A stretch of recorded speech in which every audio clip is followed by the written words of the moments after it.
Hey there, have you ever found yourself feeling lonely even when surrounded by people? It's a common experience, but I'm here to tell you that being alone doesn't have to mean being lonely. In fact, learning to be happy alone is one of the most valuable skills you can develop. You see, when you rely on others for your happiness, you give away your power. You become dependent on external factors, and that's a recipe for disappointment. But when you learn to find joy and contentment within yourself, you become truly free. So how do you start this journey? Well, the first step is to embrace solitude. Instead of seeing alone time as a punishment, view it as an opportunity. Use it to explore your passions, to learn new things, and to grow as a person. Take up a hobby, read a book, or start a project you've been putting off. When you invest in yourself, you'll find that you have a never-ending source of fulfillment. Another key aspect of being happy alone is learning to love yourself. This means accepting yourself, flaws and all. It means treating yourself with kindness and respect, just as you would a dear friend. When you practice self-love, you'll find that you don't need validation from others to feel worthy. Of course, this doesn't mean you should isolate yourself completely. Humans are social creatures and connection is important. But there's a difference between healthy relationships and dependent ones. When you're happy alone, you can approach relationships from a place of wholeness rather than neediness. You can enjoy the company of others without relying on them for your sense of self. Now, I know this is easier said than done. Learning to be happy alone is a process, and it takes practice. There will be times when loneliness creeps in, and that's okay. Acknowledge those feelings, but don't let them consume you. Remember that they are temporary, and that you have the power to shift your perspective. One way to do this is to practice gratitude. When you focus on the good in your life, it's harder to dwell on what's missing. Make a list of things you're thankful for, no matter how small. Maybe it's a cozy bed to sleep in, or a delicious meal you enjoyed. By cultivating a sense of appreciation, you'll find that you have more than enough. Another tool is mindfulness. When you're fully present in the moment, you'll find that loneliness loses its grip. Take a walk in nature and really notice the sights, sounds, and smells around you. Practice deep breathing and feel the air moving in and out of your lungs. By anchoring yourself in the present, you'll find a sense of peace and contentment. Of course, being happy alone doesn't mean you'll never feel lonely. Loneliness is a human emotion, and it's one that everyone experiences from time to time. But when you have a strong sense of self and a toolkit of coping strategies, those feelings become much more manageable. So I encourage you to embrace the journey of learning to be happy alone. It won't always be easy, but it will be worth it. You'll discover a strength and resilience within yourself that you never knew you had. You'll find that you are capable of creating your own joy, and that's a powerful thing. Start small. Take yourself on a date, and treat yourself with the same care and attention you would give to someone else. Try a new hobby or revisit an old one.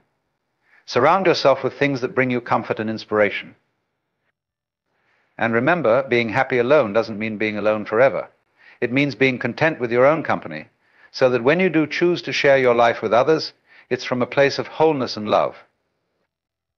In a world that often tells us we need others to complete us, learning to be happy alone is a radical act of self-love. It's a declaration that you are enough, just as you are. And when you can find joy and peace within yourself, you'll be amazed at how much more you have to give to the world around you. So, my friends, embrace the journey.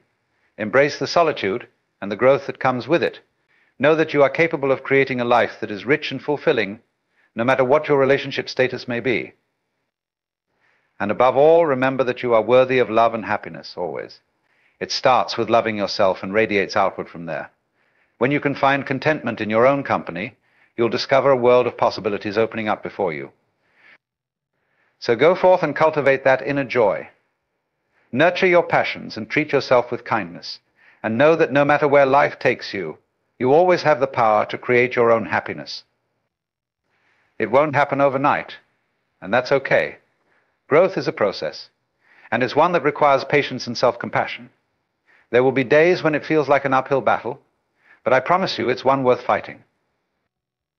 Because when you learn to be happy alone, you free yourself from the constraints of external validation. You become the architect of your own joy, and that's a powerful place to be. So start today. Take one small step towards loving yourself more fully.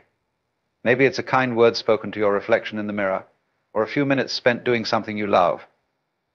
These small acts of self-care add up over time, creating a foundation of inner strength and resilience. And as you continue on this path, you'll find that loneliness loses its sting. You'll come to cherish your alone time as an opportunity for growth and self-discovery. You'll find that you can be your own best friend, and that's a bond that can never be broken. Of course, this doesn't mean you'll never need others. We all need connection and support at times. But when you're happy alone, those relationships become a choice rather than a necessity. You can enjoy the company of others without depending on them for your sense of self-worth. And that's a beautiful thing. When you can stand on your own 2 feet, you free yourself to love more deeply, to give more generously, and to live more authentically. You become a beacon of light for others, showing them that it's possible to find joy and contentment within oneself. So, my friends, I invite you to start this journey today, to take one step, however small, towards loving yourself more fully, to embrace the solitude and the growth that comes with it, to know that you are enough just as you are. And as you walk this path, know that you are never truly alone. There is a community of people out there who are on the same journey, cheering you on every step of the way. Reach out when you need support and offer it in return when you can. Together we can create a world where happiness comes from within and where love and connection are freely given and received. It starts with each of us, learning to be happy alone, and radiates outward from there. So go forth with courage, with compassion, and with the knowledge that you hold the key to your own happiness. Embrace the journey and trust in the process, and know that no matter what life brings, you have everything you need within yourself to thrive. Learning to be happy alone is not about shutting others out, but rather about inviting yourself in. It's about creating a sacred space within yourself where you can find peace, joy, and acceptance, no matter what storms may rage outside. And when you can do that, you become an unstoppable force for good in the world.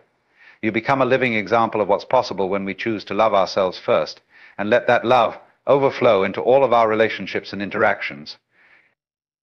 So start small, but start today. Take a moment to sit with yourself, to breathe deeply, and to remind yourself of your inherent worth. Treat yourself with the same kindness and compassion you would offer to a dear friend. And as you continue on this path, be patient with yourself. There will be days when it feels like you're taking 2 steps forward and 1 step back. That's okay. Growth is rarely a linear process, and setbacks are a natural part of the journey. The important thing is to keep going, to keep choosing yourself even when it feels hard. Because every time you do, you strengthen that muscle of self-love and resilience. You remind yourself that you are capable of weathering any storm and of finding joy and purpose in any circumstance. And as you do this work, you'll find that your relationships begin to shift. You'll attract people who love and appreciate you for who you are, rather than for what you can do for them. You'll find that you have more to give because your cup is full from the love you give yourself. This is the magic of learning to be happy alone. It's not about isolation, but about connection. It's about connecting with yourself on a deep level so that you can connect with others from a place of wholeness and authenticity. So keep going, my friends. Keep choosing yourself, keep embracing the journey, and keep trusting in the process. Know that you are never alone, and that the world needs your unique light and love. And most of all, know that happiness is your birthright. It's not something that can be given to you by another person, but something that you create for yourself, moment by moment, day by day. So go forth and create your own happiness. Embrace the solitude and the growth that comes with it. And know that you are loved, you are worthy, and you are enough, just as you are.